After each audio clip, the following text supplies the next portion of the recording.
Auzubillahiminash-shaytanir-rajim. Bismillahir-rahmanir-rahim.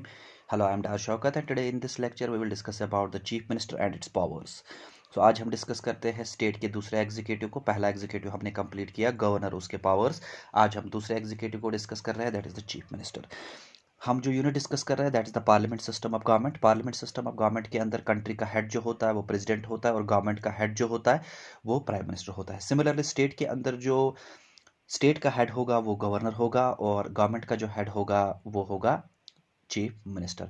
So chief minister is the real executive while as governor is the nominal executive, or in other words we can say government is the head of the state while the chief minister is the head of the government. So thus the position of the chief minister at the state level is analogous to the जिस तरीके से centre के अंदर role निभा देता है कौन, prime minister, इसी तरीके से स्टेट के अंदर वो कौन निभाएगा, चीफ मिनिस्टर। और इसी तरीके से जो सेंटर के अंदर काम कर लेता है प्रेसिडेंट, उसी तरीके से काम कर लेता है स्टेट के अंदर कौन, वो होगा गवर्नर। अब देखते हैं कि जो चीफ मिनिस्टर है, चीफ मिनिस्टर के क्या क्या प्रोविजंस होते हैं वो देख लेते हैं। Every state shall have a council of ministers headed by the chief minister.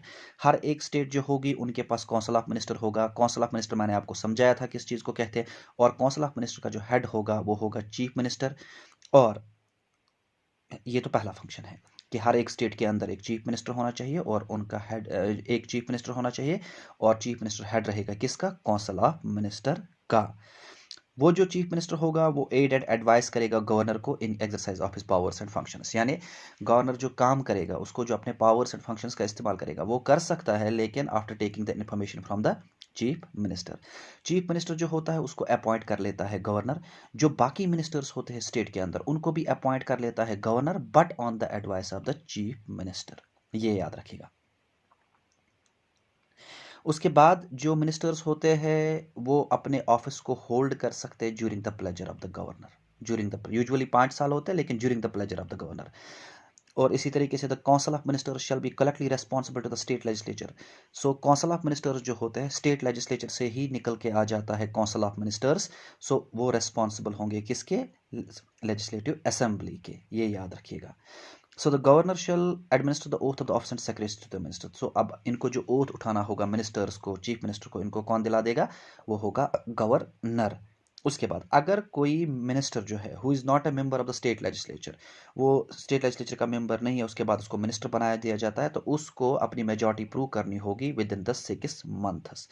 उसके बाद इनकी जो सैलरी होती है, जो मिनिस्टर्स की सैलरी होती है, that should be determined by the state legislature. Legislature decide करेगा कि उनकी सैलरी क्या होगी, पहले से ही डिसाइड किया हुआ होता है।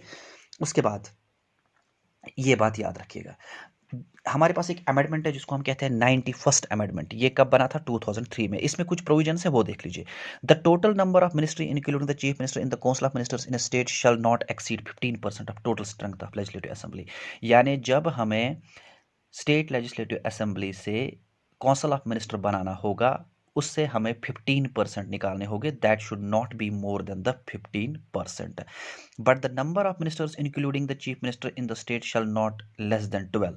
और ये भी याद रखना है कि जब फिर मिनिस्टर्स बनेंगे और चीफ मिनिस्टर बनेगा, उनके जो नंबरिंग होनी चाहिए, तो टोटल होने चाहिए वो नॉट लेस देन 12, वो 12 से कम नहीं होने चाहिए। ये एक प्रोविजन है। दूसरा provision, a member of either house of the state legislature belonging to any political party who is disqualified on ground of defection shall also be disqualified to appoint at minister. यानी अगर एक member जो है, अगर वो किसी एक political party से, कांग्रेस से इलेक्शन लड़ रहा है, उसके बाद वो जीतने के बाद कह रहा है मैं कांग्रेस को छोड़ रहा हूँ, जीतने के बाद कांग्रेस की टिकट पे जीता, तो उसको डिस्क्वालीफाई किया जाएगा, वो मिनिस्टर नहीं बन सकता। This is the important information regarding the chief minister. Now let's come to the discussion of powers and functions of chief minister. सबसे पहला जो पावर एंड फंक्शन हम 3 पार्ट्स में डिवाइड कर लेते हैं in relation to council of ministers. यानी chief minister का क्या फंक्शन होता है काउंसिल ऑफ मिनिस्टर्स के साथ। देखिए, चीफ मिनिस्टर जो होगा वो होगा head of the council of ministers, पहली बात। और उसके बाद ही recommends persons who can be appoint minister by the governor. यानी अगर काउंसिल ऑफ मिनिस्टर के अंदर कोई भी मिनिस्टर बनाना हो उसको बनाएगा गवर्नर, लेकिन उसे रिकमेंड करेगा, एडवाइस करेगा कौन, चीफ मिनिस्टर। उसके बगैर नहीं हो सकता। उसके बाद जो पोर्टफोलियोज होते हैं, किस किस को मिनिस्ट्री देनी है, किस किस को किस किस मतलब अगर एग्जांपल के तौर पे किसी को फाइनेंस मिनिस्टर बनाना है, सो ये बनाएगा तो ये पोर्टफोलियो तो देगा कौन, ये देगा governor, but on the recommendations of the chief minister. या अगर कोई एग्जांपल के तौर पे कोई ऑलरेडी से फाइनेंस मिनिस्टर है काउंसिल ऑफ मिनिस्टर में से, सो उससे वो छीनना है, उससे वो फाइनेंस मिनिस्टर छीननी है, तो ये भी कौन कर सकता है, चीफ मिनिस्टर। गवर्नर कर सकता है, लेकिन उसको पहले एडवाइस और सजेशन किससे लेनी होगी, चीफ मिनिस्टर से लेनी होगी। Why? Because chief minister is the head of the council of the ministers. उसके बाद जो ही कैन सीक, जो चीफ मिनिस्टर होगा वो कभी भी किसी भी मिनिस्टर को कह सकता है कि रिजाइन दे दीजिएगा, अगर उसको लग रहा है कि ही इज़ नॉट गुड और उसे लग रहा है कि ये वायलेशन ऑफ कॉन्स्टिट्यूशन कर रहा है, वो गवर्नर को एडवाइस करेगा इसको तो डिसमिस कीजिएगा इन डिफरेंस ऑफ ओपिनियन। ठीक। सो उसके बाद जब भी काउंसिल ऑफ मिनिस्टर्स की मीटिंग होगी उसको प्रिजाइड करेगा कौन, that is the chief minister. और पूरा ही guides, directs, controls and coordinates all the activities of the ministers, यानी मिनिस्टर्स के जितने सारे एक्टिविटीज होते होंगे उनको कंट्रोल कौन करेगा, चीफ मिनिस्टर करेगा। उसके बाद काउंसिल ऑफ मिनिस्टर को वही कोलैप्स भी कर सकता है। अगर चीफ मिनिस्टर जो है वो रिजाइन दे रहा है तो सारा काउंसिल ऑफ मिनिस्टर उसी समय पे ऑटोमेटिकली क्या होगा, वो कैंसल हो जाएगा, उसका रेजिग्नेशन माना जाएगा। Why? Because the chief minister is the head of the whole council of ministers. उसके बाद दूसरा फंक्शन जो in relation to governor, governor के साथ चीफ मिनिस्टर का क्या रिलेशन है वो देख लेते हैं।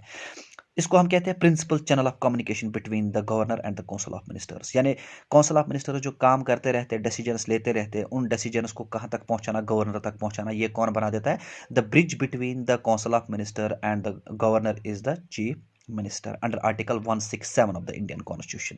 जितने सारे डिसीजंस काउंसिल ऑफ मिनिस्टर लेगा उन डिसीजंस को गवर्नर तक पहुंचाना किसका काम है, चीफ मिनिस्टर का काम है। या ये भी हो सकते हैं कि जो गवर्नर होता है ही एडवाइज द, यानी चीफ मिनिस्टर एडवाइस कर सकता है गवर्नर को कुछ सर्टन अपॉइंटमेंट्स में, जैसे स्टेट के अंदर advocate general, chairman and members of state public service commission, state election commission, उस केस में वो उसे एडवाइस कर सकता है। सो ये फंक्शन है रिलेशन टू द गवर्नर। उसके बाद है in relation to the state legislature. State legislature के अंदर इसका क्या पार्ट है, he advise the governor with regard to summoning and proroguing of the session of the legislature. अगर स्टेट लेजिस्लेचर का सेशन होने वाला होगा, यानी वो मीटिंग में आने वाले होंगे, उनकी कोई इंपॉर्टेंट मीटिंग होगी, अब उसको कौन कैंसिल कर सकता है, सो चीफ मिनिस्टर एडवाइस कर सकता है गवर्नर को या तो इसे पोस्टपोन कीजिए, या इंपॉर्टेंट कभी बुलाना होगा स्टेट लेजिस्लेचर वालों को, तो उस केस में चीफ मिनिस्टर के पास पावर है, वो एडवाइस कर सकता है गवर्नर को कि इनको या तो पोस्टपोन किया जाए, पोस्टपोन भी करवा सकता है, और कभी इनको बुलाना होगा तो बुला भी सकता है। या कभी याद रखिएगा लेजिस्लेटिव असेंबली जो होती है उसको पूरे तरीके से डिसॉल्व करना होगा, सो वो रिकमेंड कर सकता है चीफ मिनिस्टर गवर्नर को कि इसको क्या कीजिएगा, डिसॉल्व कर दीजिएगा। उसके बाद जो गवर्नमेंट के पॉलिसीज होते हैं, गवर्नमेंट के पॉलिसीज जो फ्लोर पे डिफाइन करने होते हैं, जहां पे सारे मिनिस्टर्स बैठे होंगे, अनाउंस करने होंगे गवर्नमेंट ने कौन कौन से पॉलिसीज बनाए होंगे, वो करेगा चीफ मिनिस्टर। अब देखते हैं कुछ other important functions and powers of the chief minister. जो चीफ मिनिस्टर होता है, स्टेट के अंदर एक बोर्ड होता है जिसको हम कहते हैं स्टेट प्लानिंग बोर्ड, वो उसका चेयरमैन होता है, और he acts as a vice chairman of concerned zonal council by rotation, holding office for a period of 1 year at a time. यानी वो vice chairman as an act करेगा zonal council का। ठीक। उसके बाद स्टेट के अंदर भी एक इंटर स्टेट काउंसिल बन जाता है या नेशनल डेवलपमेंट काउंसिल बन जाता है, उनका हेड यहाँ पे कौन होगा, यहाँ पे चीफ मिनिस्टर होगा, लेकिन सेंटर के अंदर उनका हेड होता है प्राइम मिनिस्टर। उसके बाद he is the chief spokes person of the state government. State government का जो चीफ स्पोक्स पर्सन होगा उसको किसको माना जाएगा, चीफ मिनिस्टर को, या क्राइसिस मैनेजर उसको कहा जाता है। स्टेट के अंदर कभी भी इमरजेंसी क्रिएट हो सकती है, जैसे क्लैमिटी होगी, अर्थक्वेक होगा, उस केस में क्राइसिस मैनेजर किसको माना जाता है, चीफ मिनिस्टर को माना जाता है। उसके बाद he is the leader of the party in power, यानी जो स्टेट के अंदर सबसे ज़्यादा वो पॉलिटिकल पार्टी होगी जिसने ज़्यादा वोट शेयर लिया होगा, जिसने ज़्यादा सीट्स लिए होंगे, वो उनका लीडर होता है। And he is the political head of the services, और साथ में क्या होता है, political head of the services. So हम कह सकते हैं कि चीफ मिनिस्टर बहुत ज़्यादा वेरी इंपॉर्टेंट पोस्ट है स्टेट के अंदर and plays as very significant and crucial role in the state administration. However, we can say the discretionary power enjoyed by the governor, governor के पास कुछ डिस्क्रिशनरी पावर है, कुछ important powers है जो कहीं हद तक रिड्यूस कर लेता है किसके, power and authority of and Prestige of the chief minister in the state administration. कुछ पावर्स गवर्नर के पास ऐसे है जिससे थोड़ा बहुत वैल्यू जो होता है, रोल जो होता है चीफ मिनिस्टर का, वो कहीं हद तक क्या होता है, वो रिड्यूस हो जाता है। Before concluding my topic, I am requesting my all well wishers do not forget to subscribe my channel. The name of my channel is Oshin's Education Origin of Creative Energies and Neuroscience, started by Dash Shaukat. Thank you so much.